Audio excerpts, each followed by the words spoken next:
Hit TV YouTube channels లో మీ వ్యాపార ప్రకటనలకు మరియు ప్రమోషనల్ ఇంటర్వ్యూస్ కోసం వెంటనే సంప్రదించండి.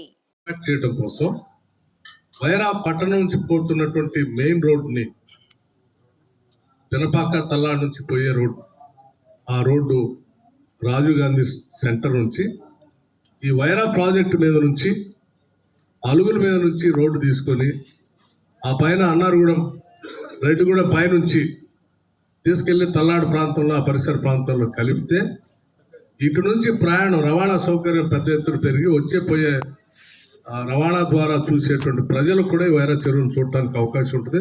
తద్వారా దీన్ని ప్రచారంలో తీసుకుని రావడానికి కూడా బాగా అవకాశం ఉంటుంది. అలాగే ఆ డిస్టెన్స్ కూడా తగ్గించినటువంటి వాడు అవుతాడు. రవాణా డిస్టెన్స్ కూడా రెండు రకాలుగా ఉపయోగపడుతుంది. కాబట్టి రోడ్డు కావాలని అడిగారు. ఆ రోడ్డు సంబంధించిన ప్రపోజల్స్ తయారు చేసి పంపించమని చెప్పారు.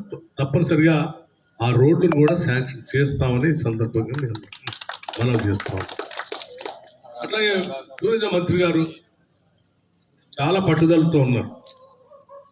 రాష్ట్ర టూరిజాన్ని దేశంలో అత్యున్నతమైనటువంటి టూరిస్టుల్ని ఇక్కడ అట్రాక్ట్ చేసి ఇక్కడ తీసుకొని వచ్చి తద్వారా రాష్ట్రానికి రెవెన్యూని తీసుకొచ్చే ఆదాయం పెంచుకోవటమే కాకుండా మన రాష్ట్రాన్ని దేశవ్యాప్తంగా మార్కెటింగ్ చేసుకోవడానికి కూడా ఉపయోగం ఉంటుందనే ఆలోచనతోనే వారు ప్రత్యేకంగా జిల్లాల వారీగా ఇటువంటి పర్యటనలు పెట్టుకొని ఆ జిల్లాలో ఉన్నటువంటి మంత్రులను శాసనసభ్యులందరినీ పెట్టుకొని మొత్తం ప్రాజెక్టు సందర్శన చేస్తూ ఏ ప్రాజెక్ట్ ద్వారా ఏం చేయాలని చెప్పే కార్యక్రమం చేపట్టారు. దాంట్లో భాగంగా మా ఊరు జిల్లా పూర్తి చేసుకొని ఈరోజు ఖమ్మం జిల్లాకు వచ్చారు.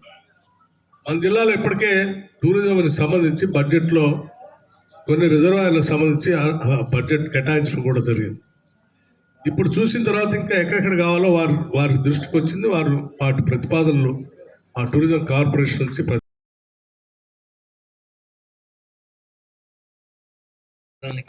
అనువైనటువంటి ప్రాంతాలు చాలా ఉన్నాయి.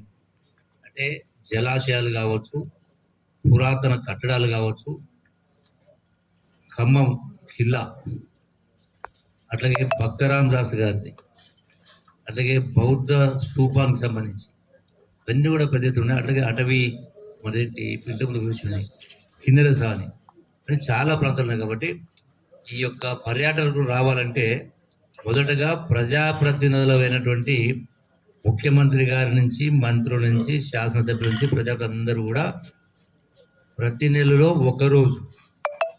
ఒకరోజు సతీ సకుటుంబ సమేతంగా ప్రతి నెలలో ఒక్కరోజు పర్యాటకం కోసం సమయం వెచ్చించాలి. అందులో భాగంగానే నేను ప్రతి వారం కూడా ఒక జిల్లాకి వెళ్తూ ఆ జిల్లాలో ఉన్నటువంటి మంత్రులు, శాసనం వెంట పెట్టుకొని ఈ టూరిజం ప్రాంతం తిరుగుతూ ఉన్నాం.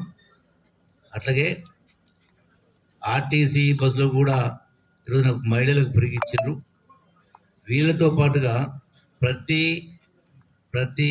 15 రోజులకు ఒకసారి రాష్ట్రంలో ఉన్నటువంటి వివిధ వర్గాల ప్రజలు, అంటే ఎంప్లాయీస్ ఉన్నారు, ఐటీ ఎంప్లాయీస్ ఉన్నారు, చాలామంది ఎంప్లాయీస్ ఉన్నారు, విద్యార్థులు ఉన్నారు, నిరుద్యోగ యువత ఉంది, అట్లాగే రైతు సంఘాలు ఉన్నాయి. అందరినీ కూడా భాగస్వామ్యం చేసి రప్పించే కార్యక్రమం చేసి ఈ వనరులను అభివృద్ధి చేసే కార్యక్రమం చేస్తూ అట్లాగే జాతీయ స్థాయి నుంచి అంతర్జాతీయ స్థాయి నుంచి కూడా పర్యాటకులు రప్పించడానికి అవకాశాలు ఉన్నాయి. ఏమీ లేనటువంటి సింగపూర్ ఇసుక తప్ప ఏమీ లేదు, తాగడానికి లేదు. ఒక దుబాయ్, అంటే ఏమీ లేని ప్రాంతాలు ప్రపంచాన్ని ఆకట్టుకుంటున్నప్పుడు అన్నీ ఉన్నాయి, మనం ఎందుకు చేయలేకపోతా ఉన్నామంటే డెఫినెట్గా ఎక్కడో పొరపాటు ఉంది. కాబట్టి దాన్ని పూర్తి చేస్తూ తప్పకుండా ఈ యొక్క వనరులు అభివృద్ధితో హిట్ టీవీ యాప్ ని డౌన్లోడ్ చేసుకోండి. ఇందులో short news, live news, entertainment movies అన్ని అవైలబుల్ గా ఉన్నాయి. Please download hit TV app. Hit TV app hit TV app ని ఫ్రీగా డౌన్లోడ్ చేసుకోండి.